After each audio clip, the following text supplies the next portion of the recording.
para falar um pouco mais sobre a reciclagem do isopor, eu converso aqui no estúdio com Francisco de Assis Esmeraldo, presidente da Plastivida, Instituto Socioambiental dos Plásticos, que é uma entidade que reúne os representantes da cadeia produtiva do plástico.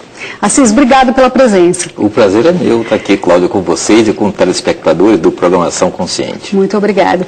A gente viu aí na reportagem que já existe tecnologia, mas ainda o isopor não chega em quantidade suficiente para a recicladora. O que acontece? O que é que falta? Isso não é uma característica só do isopor. O isopor, essa característica se manifesta de forma mais acentuada porque é um produto muito leve.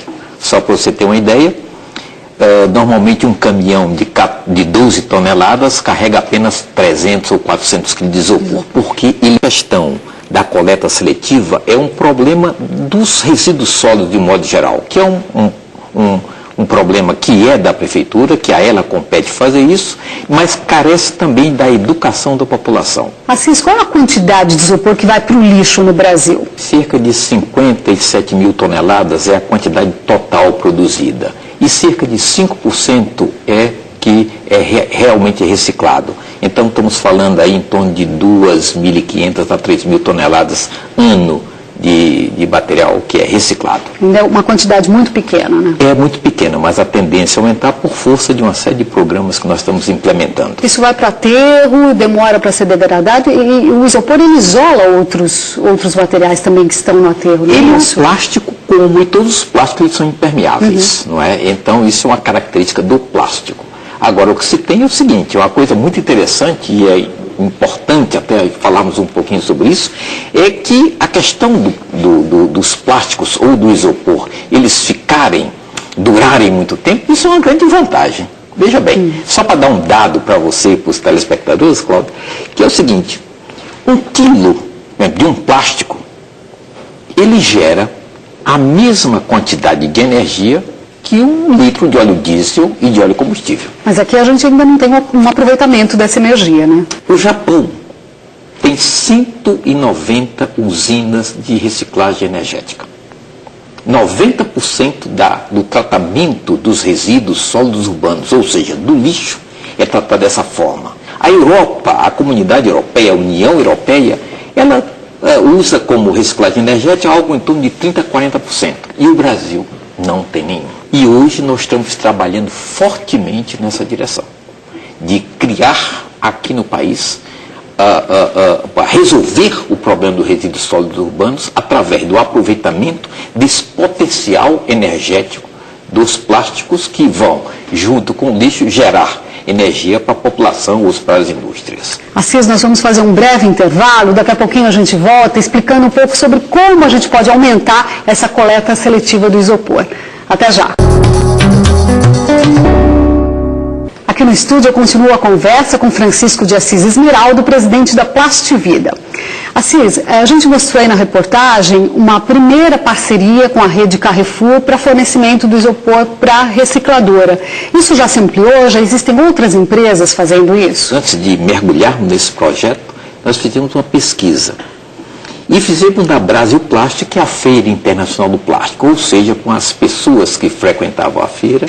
E essa pesquisa revelou o seguinte, que cerca de 70% não sabiam que o isopor era um plástico. Segunda coisa, daqueles que sabiam que o isopor era um plástico, eles não sabiam que era reciclável. Sim. Então, no fundo da conclusão dessa ópera toda é o seguinte, é que apenas 4% é que sabiam que o isopor era um plástico e era reciclável. Então, a partir disso, nós fizemos uma parceria, um projeto com o Carrefour, e o grande segredo, o grande charme desse negócio todo, foi que nós incluímos toda a cadeia produtiva do isopor, desde o fabricante de matéria-prima até o reciclador.